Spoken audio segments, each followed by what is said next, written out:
When you can look at something as it's happening for you, not to you. We're watching the hockey. Not one of those hockey players are out there at the end of the game saying, yeah, no, I love hockey. I just wish they would stop trying to take the puck from me. Right? Nobody, that's the game. That's hockey. Right? That's football. They tackle you and try to strip the ball from your hands. You got to love the challenge of trying to keep the ball. You got to love the challenge of having to skate around people. That's the game. That is also the game of life.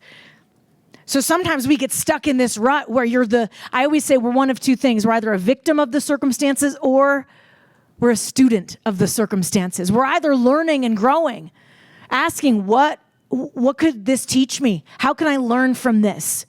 Or we're suffering. It's about you. It's about your mindset. It's about your conversation, what you're saying, what you're watering, your actions, your attitude. Because we're the CEOs of our lives. So as soon as you can shift that and shift into maybe one of those radio stations can be that CEO radio station, that leadership radio station where you're like, I'm going to own my piece of everything I've got to do here. How I show up, how I communicate, how I even work at solving this problem. I'm going to own it because the second I realize that I can do that, that's when I start affecting change. That's when I actually start to grow and learn and evolve.